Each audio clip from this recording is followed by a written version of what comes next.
Olá, amigos. É uma grande satisfação estarmos juntos novamente.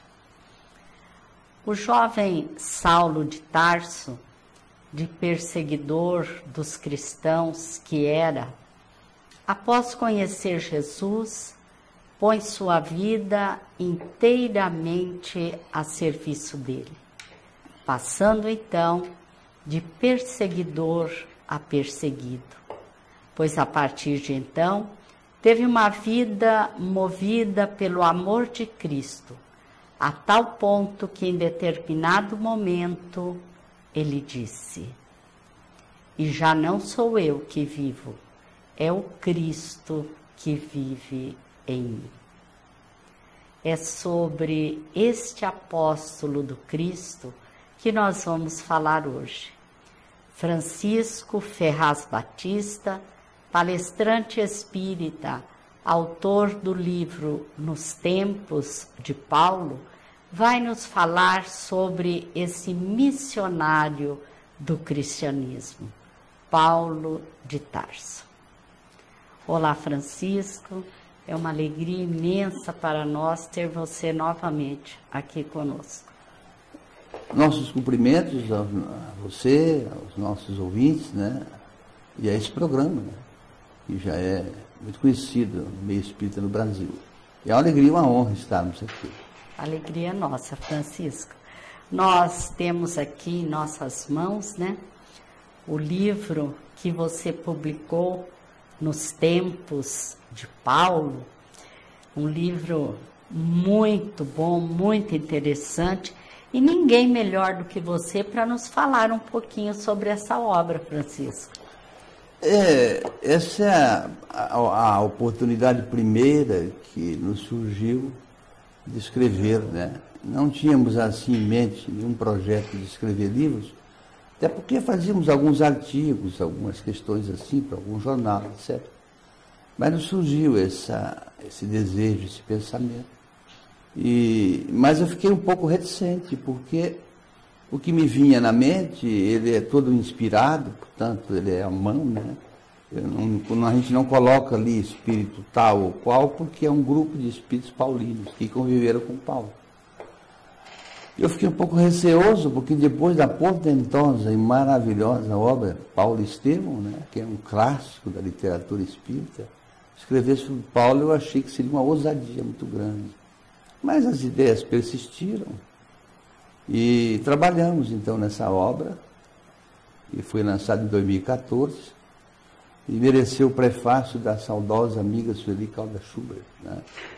Esse dia, inclusive, estávamos conversando sobre ela. E fico contente de ter colaborado. Eu participo daquela ideia que dá de graça o que de graça recebesse, né? Então essa obra foi doada para o Lar Amélia Rodrigues, que é da editora Bezerra de Menezes de Santo André, do Miguel Sardano. E doamos os direitos autorais lá para ele. E a partir do lançamento dela, né, eu acho que o reflexo foi bom, porque o objetivo é tornar Paulo, quem sabe, conhecido numa outra visão, assim, né, que me veio na mente, o dia a dia dele, as conversas dele, os grupos que ele se reunia, etc., né? Ela é obra nesse sentido, né? E temos a alegria de saber que agora essa obra que eu lhe trouxe, inclusive, para presenteá-los, é a segunda edição, né? É sinal que, graças a Deus, está contribuindo. Muito bem aceita, né? Francisco, para conhecer Paulo, é necessário analisar o período em que ele vivera com Saulo de Tarso, não é? Perfeitamente. Eu tinha essa consciência, embora a obra não retrate esses aspectos. Mas antes de propriamente surgir essas ideias que foram vindo pela inspiração, eu fiz uma pesquisa grande sobre a vida de Saulo de Tarso, antes de se transformar o agente do cristianismo, né? Eu encontrei muito material no colégio israelita, né, na escola israelita de São Paulo, na biblioteca deles. E não é assim material muito vasto, Mas o que eu encontrei me deixou muito curioso, né? Por exemplo, conseguimos captar ali que a genealogia da vida dele remete a uma das grandes tribos de Israel, a tribo de Benjamim, né? Tinha a tribo de Jacó, a tribo de Benjamim, tinha várias tribos, as 12 tribos iniciais, né? Que depois guerreiam entre si, ficam 10 de um lado, portanto eram os hebreus. Uma das tribos dessas 12 era a tribo de Judá, que era outro, Judá, Benjamim, Jacó. Por isso, então, aproveitaram o nome e colocaram o reino de Judá, daí porque é judeu. E 2 separaram, ficaram a Samaria, os samaritanos. Então, ele é da tribo de Benjamim. A tribo de Benjamim, já à época dos anciãos antigos de Israel, é uma tribo ligada às leis. Isso é importante, né? Aquilo que a gente conhece como levitas, no Sinédrio, eram escribas das leis, né? O livro de Moisés, por exemplo, o Levita é sobre leis, né? Então, ele já era, quem sabe, naquele período, por ascendência genealógica, ligado às leis antigas do povo. Isso é muito interessante, né? Ele tinha, por exemplo, na minha pesquisa, eles apontam 5 características de Saulo de Tarso, ao tempo que ele era jovem, né? E a primeira grande característica dele é que ele era muito sério, apesar de jovem, era muito sério, né? Em tudo o que ele fazia, ele era sério. Segundo, ele era disciplinado. Imagine, se não houvesse a disciplina dele, como é que ele faria depois, né? Ao pregar a mensagem do Cristo. Terceiro, ele era determinado, ele colocava um objetivo, mas alcançava mesmo, não tinha jeito. Tinha uma tenacidade muito grande, ou seja, resistência às ideias que ele tinha. E a última característica é que me encantou, porque há uma dicotomia nisso. Ele era fiel ao seu objetivo. Eu fui entender essa fidelidade dele depois, porque se ele é fiel, como é que ele se converte ao cristianismo e deixa o colégio rabínico, deixa o Sinédrio, né? Porque o Sinédrio, naquele tempo, ele tinha um conselho superior, chamava Gerousia, composto de 71 membros. Ele já era um membro. Como era membro, junto com ele, José de Arimateia, Nicodemos, eram várias classes. E Paulo era da classe daqueles chamados sacerdotes que assumiriam o rabinato, né? O José de Arimateia era junto com Gamaliel da classe dos juízes, e tinha a classe dos senadores. Depois vem o sumo sacerdote, que era Nicodemos. Então, dentro dessas classes, ele transitava com muita tranquilidade entre todas elas, né? E era fiel à lei antiga. Como é que ele vai se converter depois? Mas a característica que me encantou, como eu dizia, é que em toda a pesquisa feita sobre ele, antes, né, de se tornar cristão, ele nunca foi de fazer qualquer crítica a Israel, à lei antiga, ao Sinédrio, aos ex-companheiros. Nunca, em nenhuma, você não encontra nada. Ele foi perseguido, né, porque havia, Caifás pediu uma espécie de liminar, como é hoje, né, mandando prender ele onde ele estivesse. E tinha muitas sinagogas naquele tempo espalhadas pelo Oriente, e que não prendiam porque ele avocava a cidadania romana. Mas ele jamais criticou a sua gente, os judeus, jamais. Então, são características marcantes de um homem determinado mesmo. Mas o marco divisor, né, na vida de Saulo foi exatamente o encontro dele com Jesus. Você poderia comentar esse encontro? A maioria de nós espíritas já conhecemos mais ou menos como isso se deu, né? Também está retratado na obra Paulo e Estevão. Mas até pretendemos, falando na palestra sobre os caminhos de Jesus, falar de um segundo encontro dele com Jesus, que houve, né? Mas o primeiro encontro, o que a gente pode dizer? Imaginemos nós, porque a gente pensa que os que estavam todos com ele viram Jesus. Não, só ele viu. Porque houve uma claridade, e ao meio-dia, veja uma claridade ao meio-dia, como é que você explica isso? Como se fosse um clarão, um relâmpago, alguma coisa. Tanto que foi essa claridade que ele ficou cego temporariamente. Tem a explicação científica disso, né? Então, e ele escuta Jesus, porque é audição, é fenômeno mediúnico, os outros não escutaram. Né? Então, imagino, ao ver a imagem, porque ele viu Jesus. Né? Temporariamente ele viu, depois aquela claridade acabou queimando a retina um pouco. Né? Imaginemos nós. Então, quando ele vê Jesus, é isso que impressiona, né? Como ele era um espírito determinado, fiel à sua tradição, eu imagino a revolução mental naquele momento na cabeça dele. Porque há duas situações também, Ivone, que eu encontrei discussão nessas pesquisas que eu fiz. Há uma corrente israelita que entende que ele não conheceu Jesus fisicamente. Mas a maior parte dos israelitas da época dizem que ele conheceu Jesus fisicamente, não teve contato. Porque imaginemos, Jerusalém naquele tempo tinha 500 mil habitantes, mais que Maringá.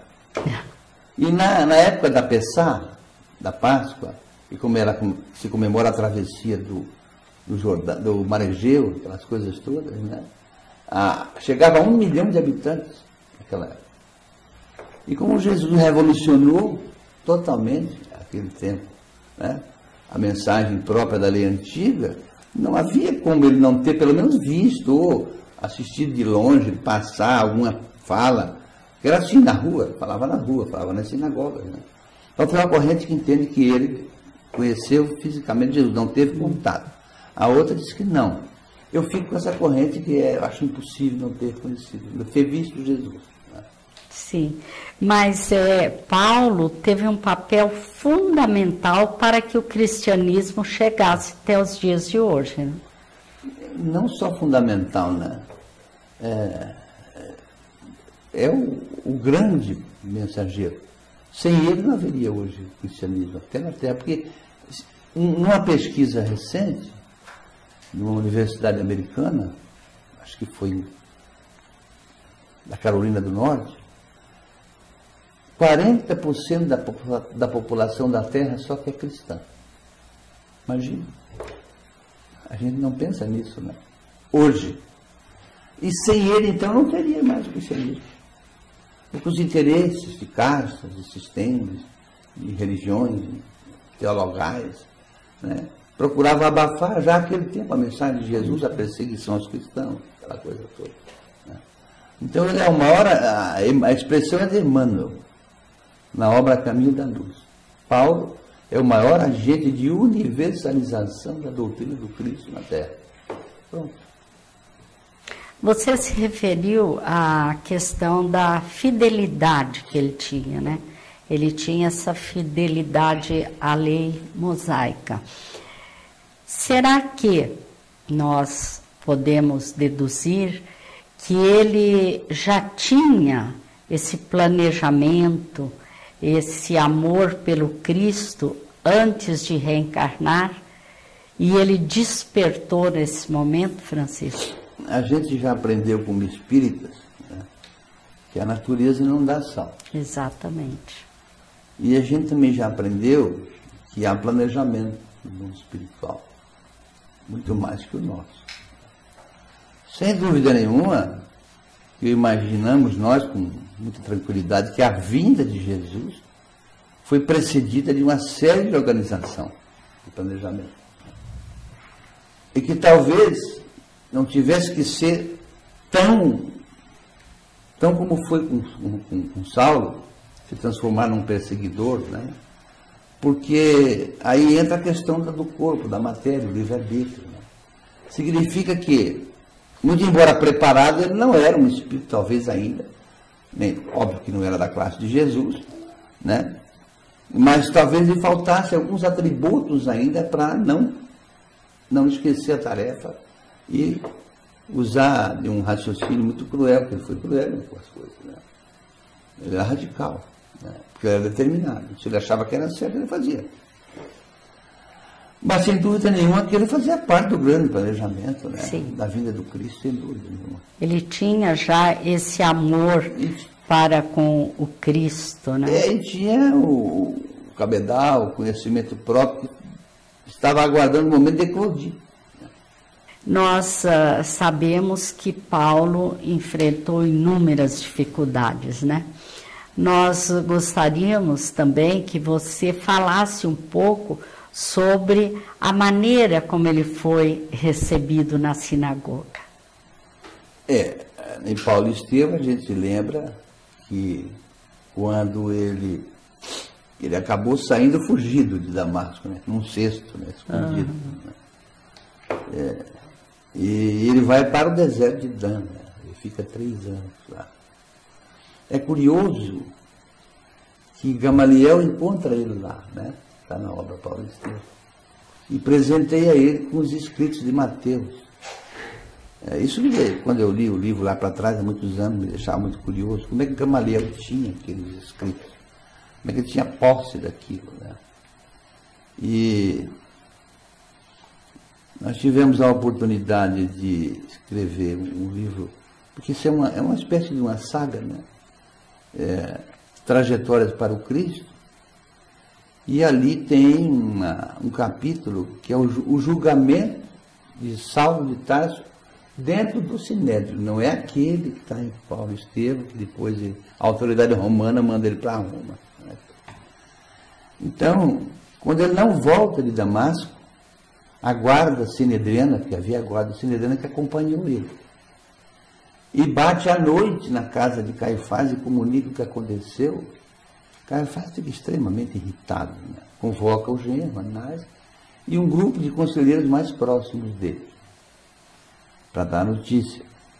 Enfim, resumindo, ele acaba, então, estabelecendo uma reunião da Gerusia, que era de 70 agora, menos Paulo, né? Para tratar do assunto, e resolveram, então, dar 6 meses para apurar o que tinha acontecido. Mas nesses 6 meses já tinham expedido ordem de prisão contra ele. Se ele fosse em alguma sinagoga, tinha que prender.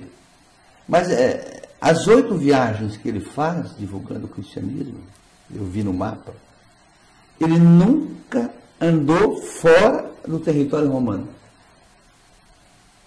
Porque aí ele não tinha salvo-conduto. Então, por que as sinagogas nas cidades não prendiam ele? Porque normalmente, ali nas cidades havia, e Roma era muito organizada, como tem uma delegacia hoje aqui de polícia, Roma tinha intendências nas cidades romanas. O império era muito grande. Né? Então ele avocava a cidadania romana e eles não faziam nada. Mas nesse ínterim desses 6 meses, ele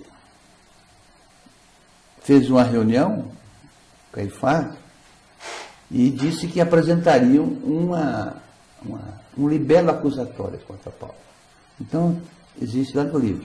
Eles acusaram Paulo com base em 2 livros de Moisés. No Levítico, no Deuteronômio. No Levítico, no artigo 8º e 9º, né? Significa apostasia. Os 2 tratam disso, que é a negação da fé que ele exercia. Voltou às costas da religião. E no Deuteronômio, acho no artigo 11, deserção. Então, qual seria a pena dele ser acusado e ele preso? Era a morte, por crucificação. Porque ele era romano. Vamos dizer assim, que seria mais ou menos assim uma trajetória como foi de Jesus. Né? Precisaria, é claro, da chancela da autoridade romana. Né? Estabelecido isso, então, também pelo direito da sinagoga, do Sinédrio, eu cheguei a ver isso nessa pesquisa lá depois, né? Nenhum cidadão, nenhum membro da Gerusia podia ser preso ou acusado, ou mesmo que trazido preso, sem direito de defesa. Então, o sumo sacerdote indagava quem daquele colegiado queria fazer a defesa dele. E Gamaliel se apresentou, né? E faz a defesa nesse julgamento interno no Sinédrio. É curioso que Gamaliel já tinha simpatia pelo Cristo, por tudo que chegava nele, as mensagens, as curas, os milagres, aquela coisa toda. E ele era muito amigo de José de Arimateia e de Nicodemos, eles eram conselheiros, né? E ele então resolve estabelecer uma visita à noite na casa de José de Arimateia para conversar sobre o que poderia ter acontecido com Saulo. Ele queria mais dados de Jesus, né? E a conversa entre os dois é impagável, uma coisa maravilhosa. Depois, outra noite, ele fala com Nicodemos. Ele não falou com Nicodemos sobre nascer de novo, nada disso. Sobre a personalidade do Cristo. Pretendemos até na exposição falar isso, né? E ele vai também, por último, lá na casa do caminho. Porque há um fato na história que depois que Jesus foi crucificado, Caifás mandou prender Tiago e Pedro. Foram presos. Né? E Gamaliel fez a defesa e eles foram libertados. Né? Então Pedro era muito reconhecido ele. Quando ele vai à noite visitar lá nessa pesquisa dele, fazer a defesa de Paulo, e ele então vê lá uma mensagem lida de Mateus, que era o que tinha, a única escrita, Mateus estava lá. E foi comentada à noite por Tadeu, um dos evangelistas. Ele ficou muito impressionado. E naquela noite, antes de ir embora, Pedro presenteia ele com os escritos, cópia, né, de Mateus. Esse é que ele vai dar para Saulo depois. Para Saulo lá. No deserto de Damasco. Muito interessante. É maravilhosa a vida de Paulo, né? Bom, nós sugerimos, né, que procurem ler, não só Paulo Estevo, como esse também, que vai nos dar uma visão muito importante sobre a vida de Paulo realmente. Muito obrigada, Francisco, pela sua participação, nos trazer todas essas informações tão preciosas. A alegria é minha e desejo sempre que Jesus abençoe o trabalho. Muito obrigada. Muito obrigada a todos que estão nos assistindo. Nossos votos de muita paz.